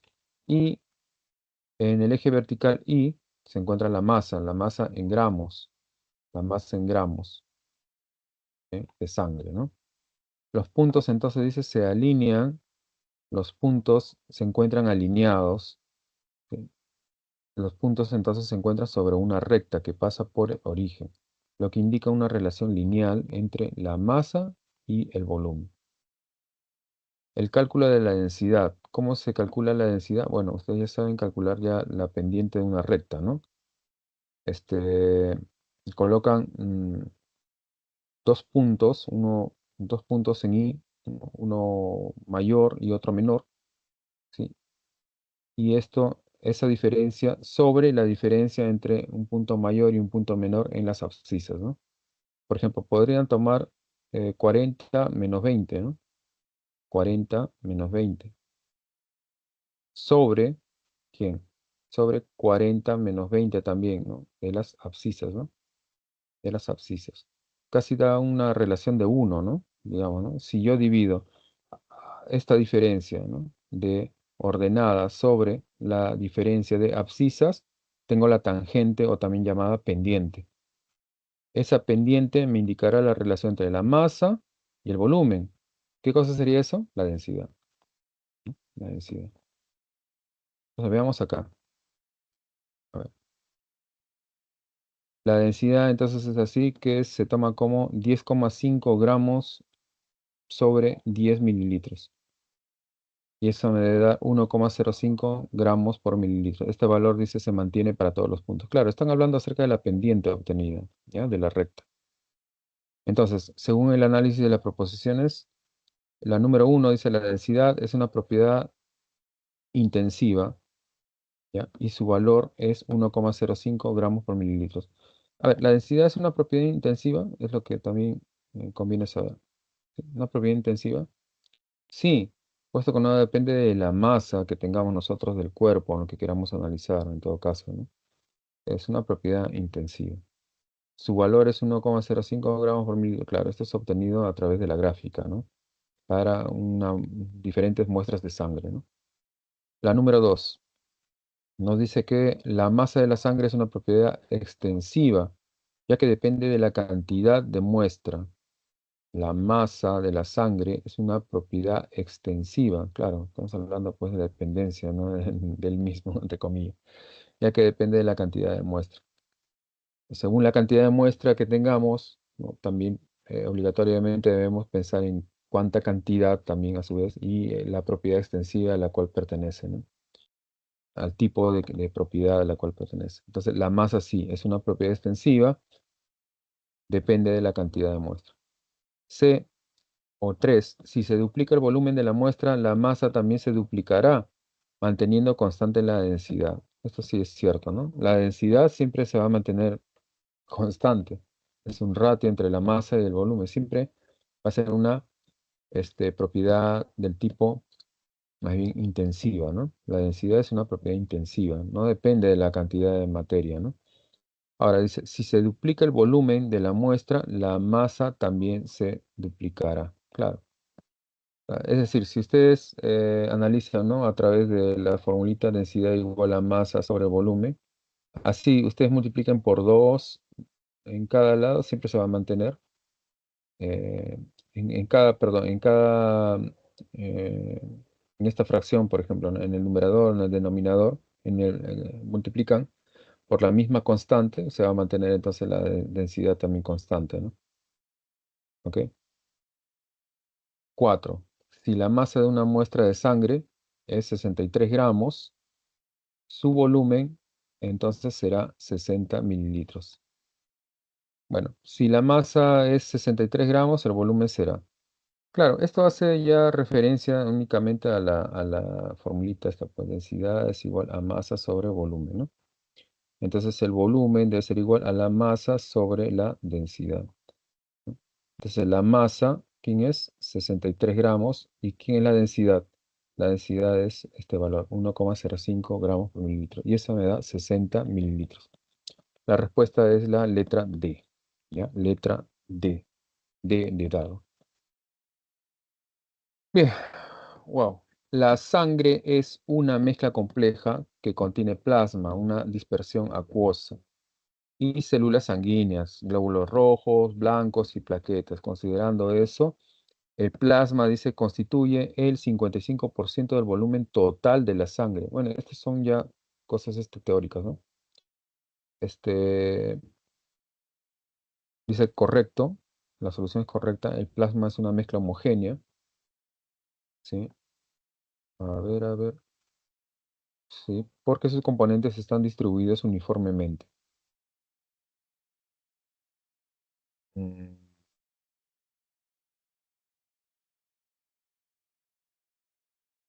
El plasma, habíamos dicho que contiene los electrolitos, ¿no? El plasma contiene entonces, es la solución prácticamente acuosa de la sangre. ¿Es una mezcla homogénea? Claro que sí. Por eso que ahí, como les digo, contiene a los electrolitos. Por eso que se declara como una mezcla homogénea.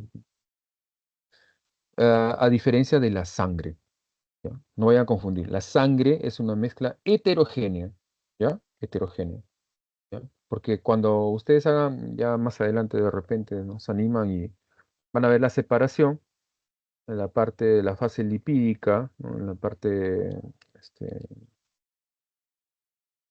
en la parte más superficial de la muestra que está contenida en el tubo de ensayo, ¿no?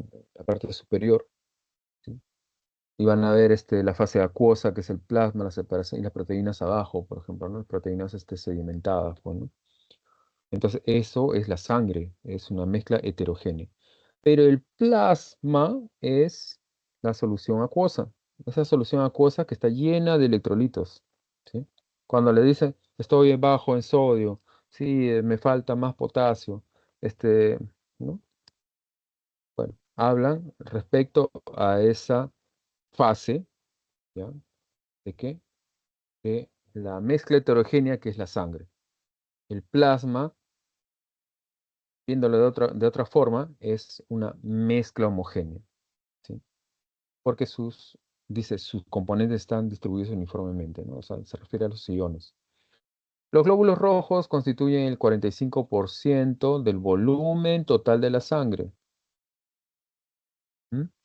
Entonces, los glóbulos rojos constituyen el 45% del volumen total. Bueno, esto es dice, los glóbulos rojos no son una sustancia, ¿no? Ya que están compuestos por múltiples sustancias, como hemoglobina, lípidos y proteínas. Bueno, ah, acá.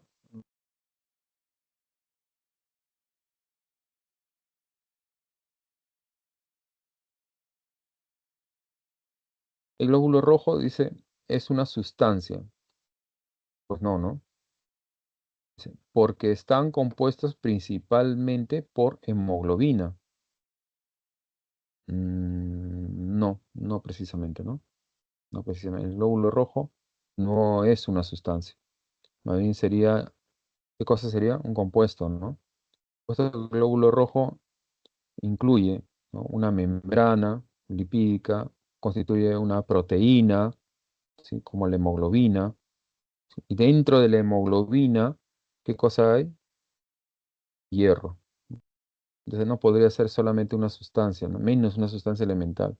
Debería ser entonces un compuesto. ¿Ok? Número 3. Si una persona tiene 5 litros de sangre, el volumen de plasma es 2,75 litros. Bueno, y ahí ustedes ven, ¿no?, que acá dice, plasma constituye el 55% del volumen total de la sangre. Si contiene 5 litros, entonces debemos sacarle el 55% de quién, de estos 5 litros, bueno, ¿no?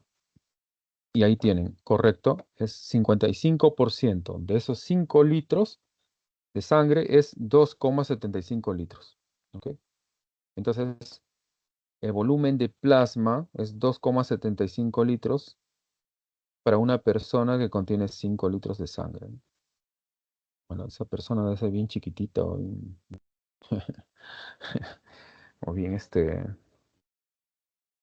o bien flaquita, ¿no? Bueno, sigamos. El agua es el componente. ¿Cuánta sangre tendré, no? Ya. 4. El agua es el componente mayoritario de la sangre, representando el 92% de su volumen. El agua, vuelvo a repetir, es el componente mayoritario de la sangre, ¿ya?, representando el 92% de su volumen. A ver, el agua, ¿dónde les dije que se encontraba? En el plasma, ¿no? Plasma. Entonces, dice, el porcentaje de volumen de agua en la sangre es 55%, ¿ya?, de ese 92% en volumen.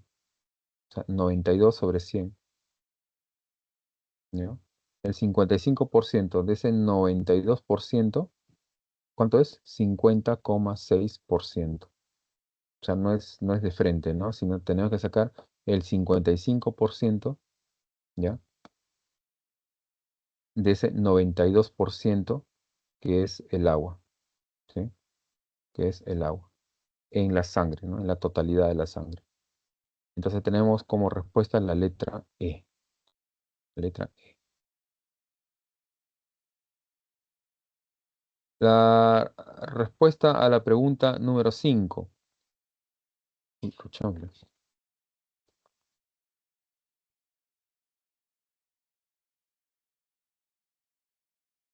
El cobre, dice, se obtiene en procesos de electrodeposición. Uf, vamos a ver esto en electroquímica, ¿sí? Agárrense las manos, los cinturones. Sí, porque electroquímica es una ciencia muy bonita, muy linda, ¿sí? Incluso nos da reportes, pues, reporta beneficios económicos, ¿no? ¿Sí? Nosotros lo que hacemos es explotar el cobre, pero imagínense si tendríamos más refinerías, ¿no?, en el país. Pero también a veces es costo-beneficio. ¿Qué quiere decir costo-beneficio? Pues la refinación incluye también eh, la electrorefinación, al menos, ¿no?, depósitos, pues, ¿no?, de contaminantes, ¿no?, al final, ¿no? Eh, la explotación misma también del cobre, en el caso, por ejemplo, del cobre, puede también generarse dióxido de azufre. Y ese dióxido de azufre, con la humedad, el vapor del agua, más los gases nitrosos, convertidos también por el vapor del agua en ácido nítrico, ¿no? Arriba, pues, en la atmósfera se forma, ¿no?, la llamada lluvia ácida, ¿no?, que todos conocemos, ¿no? ¿Sí? La mezcla entonces de ácido sulfúrico con ácido nítrico, ¿no?, como vapores allá arriba en la atmósfera, luego caen como lluvia ácida, pues, ¿no?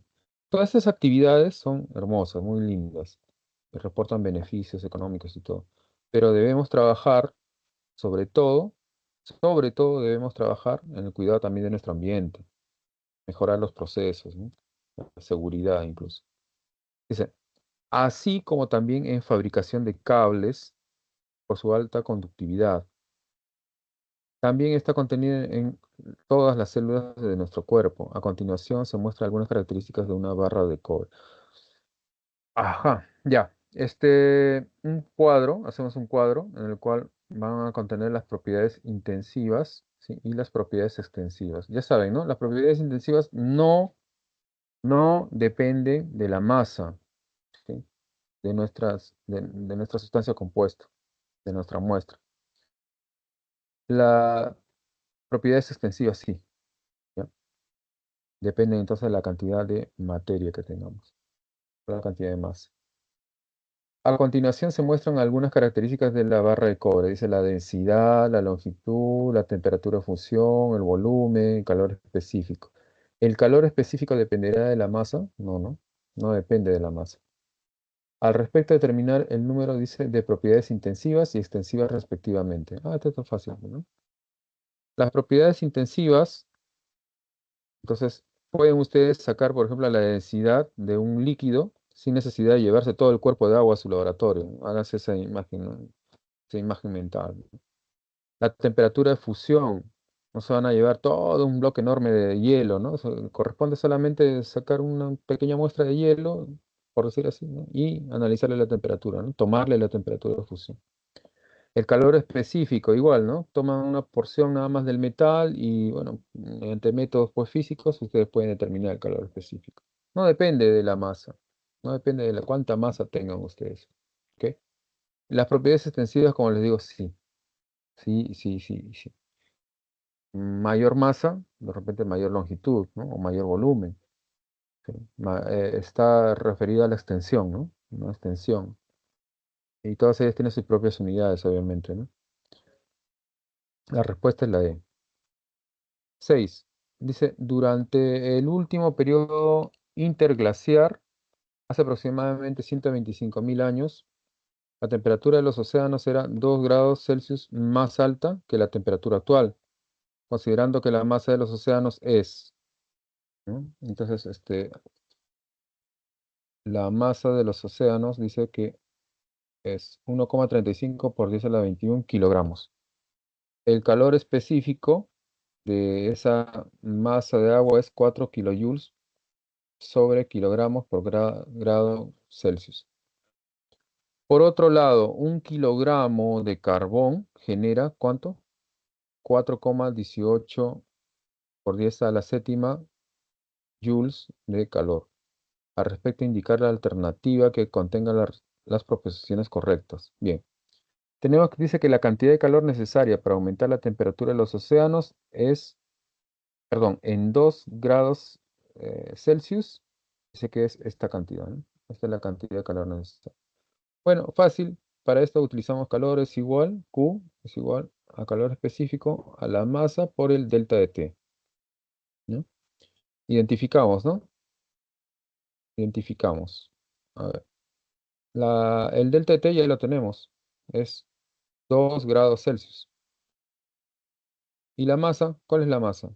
Es la masa de los océanos, por 1,35 por 10 a la 21. Entonces ya tenemos también la masa.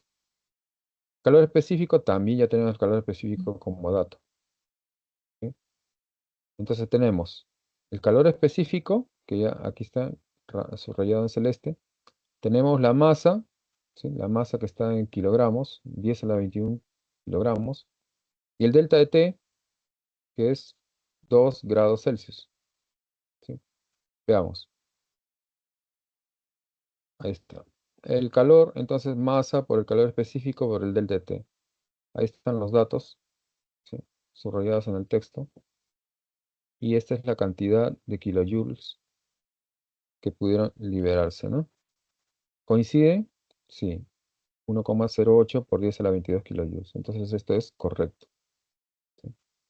2. Si la temperatura aumentara en 9 grados Fahrenheit, la cantidad de calor necesaria sería 2,7 por 10 a la 22 kilojoules. Bueno, 9 grados Fahrenheit dice, si la temperatura aumentara estamos hablando de variación, ¿no? ¿Cómo era la variación de grados Fahrenheit respecto a la variación de grados Celsius? ¿Mm? Había una relación, ¿no? 1,0 y acá ¿cuánto era? 1,8. ¿Ok? Entonces, yo ya tengo la variación ya de grados Fahrenheit. Entonces digo, lo que tengo, aquí está, miren, 1,8 grados Fahrenheit. Para poder transformar esta variación de grados Fahrenheit en grados Celsius, No. exacto, corresponde a decir 1,8 grados Fahrenheit es lo que tengo y corresponde a la variación de 1 grado Celsius. Entonces, ¿cuánto tengo de variación de grados Celsius? 5 grados Celsius. Ahora, esa variación ya la tengo acá, ya no tengo por qué tener el dato de temperatura final, menos temperatura inicial. No, acá ya me dan de frente ya la variación. Entonces lo reemplazo, pues, ¿no? La variación está aquí. Ese es 5 grados Celsius. ¿La masa cuánto es? La masa del océano, del cuerpo de agua de mar, es esto, ¿no? 1,35 por 10 a la 21 kilogramos. Y esto es el calor, ¿qué cosa? Específico, ¿no? Específico. 4 kilojoules por cada kilogramo por grado Celsius. ¿Y cuánto de energía se libera? ¿O cuánto de calor se libera? 2,7 por 10 a la 22 kilojoules. ¿Ok? Calor necesario, digo. Liberado no, calor necesario. ¿Sí? Necesario. Quiere decir que si esto es más bien positivo, una cantidad positiva, es un proceso ¿de qué tipo? Endotérmico. Endotérmico. ¿Ok? Listo. Entonces, la 2 es correcta. Y la 3, la cantidad de calor necesario, la cantidad de calor necesaria, perdón, para aumentar la temperatura de los océanos en 2 grados Celsius es equivalente a la energía liberada por la combustión de 2,18 por 10 a la 14 kilogramos de carbón. Pero acá yo tengo justamente un equivalente que me dice 1 kilogramo de carbón genera 4,18 por 10 a la séptima joules de calor. Ujú. Entonces sí debo relacionar ahí, ¿no? Debo relacionar ahí. A ver, la cantidad de calor necesaria para aumentar la temperatura de los océanos en 2 grados Celsius es equivalente a la energía liberada por la combustión de 2,58 por 10 a la 14 kilogramos de carbón. Veamos. Esto nosotros ya tenemos como dato, ¿no? Eso acá ya lo tenemos como nosotros como dato. ¿Dónde está? La cantidad de calor necesaria para aumentar la temperatura de los océanos en 2 grados Celsius es esto, ¿no? Está acá. ¿Ok? Esto que está aquí. Ahora, esto que está aquí, ¿qué cosa es? Eso justamente es el equivalente. 1 kilogramo de carbón genera 4,18 por 10 a la 7 joules de calor. Esto que está aquí es dato. ¿Sí? Dato. Y esto que está aquí es también dato, pero es algo que ya conocemos, ¿no? Como les vuelvo a repetir acá. La cantidad de calor necesaria para aumentar, y ya lo hemos demostrado, ¿no? Esta es la cantidad de calor, ¿no? Sí, es verdadero. Para generar, ¿qué cosa? Un cambio de 2 grados Celsius en este cuerpo de agua, ¿no?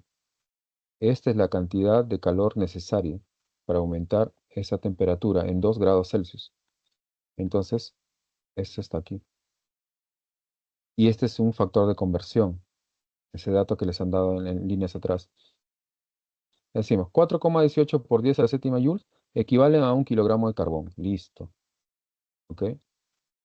Y hacemos la transformación, ¿no? ¿A cuánto equivale, por ejemplo, a ver, 1 kilojoule? 1 kilojoule equivale a 10 al cubo joules. ¿Ok?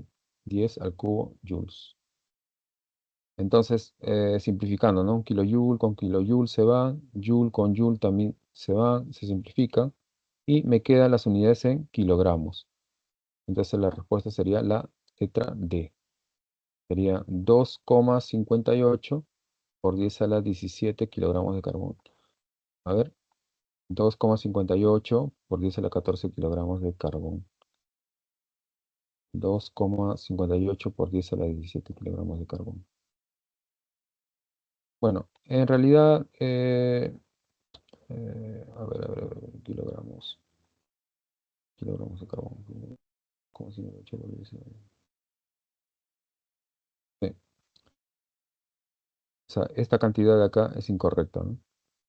No son 10 a la 14, sino más bien son, según el cálculo, 10 a la 17 kilogramos de carbón. Esa sería entonces incorrecta y la respuesta, la global, la total sería la respuesta la D. Bueno, la 7 es un listado prácticamente de propiedades, ¿no? De cambios, perdón, de cambios. Cuando se da a través de reacción química son cambios químicos. Cuando son a través de solamente el cambio de la morfología son cambios físicos. Entonces, descomposición de alimentos son reacciones químicas. Entonces es un cambio químico. Cloruro de sodio en agua es un cambio morfológico, es un cambio físico. La fisión del plutonio es un cambio nuclear, nuclear, ¿ya chicos? La combustión del carbón, combustión es una reacción química, entonces es un cambio químico. El cobre en un proceso de fusión es un cambio físico. La respuesta es la E. La E. Ahí está. Bueno, el problema número 8, y ya más o menos cerrando, porque son 9:25. Disculpen que ahí de repente, sí, me están escribiendo. Bueno, ya. Simplifica simplemente lo siguiente, ¿no? Dice, si se desintegra el 2% de 5 gramos de una sustancia, esto es lo que vamos a obtener nosotros primero para poder transformarlo. Hacemos 2%, aquí está el 2% de esos 5 gramos como la masa desintegrada. Esta masa es la que nosotros vamos a transformarlo en kilogramos, ¿ok? En kilogramos. Y esta, a su vez, esta masa vamos a sustituirlo aquí en la ecuación de Albert Einstein. Energía es igual a masa por la velocidad de la luz al cuadrado. Y la masa y la velocidad de la luz al cuadrado se lo dan como dato, ¿no? Es simplemente una multiplicación y les debe dar 9,0 por 10 a la 12 joules. Bueno, si le mandan ahí un pantallazo, pues ese ya sería la respuesta, entonces la letra E. ¿Ya? Bueno, a ver, por favor, no se vayan, que necesito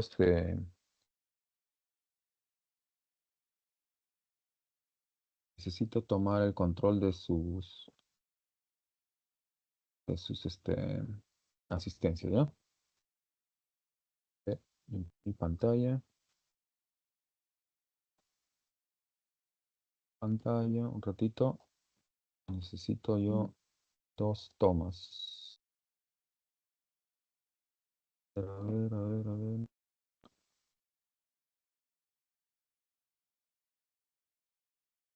Hmm,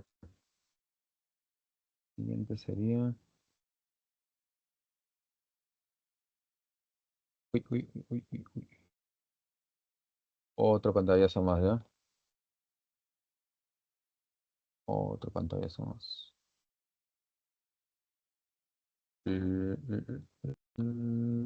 Control V.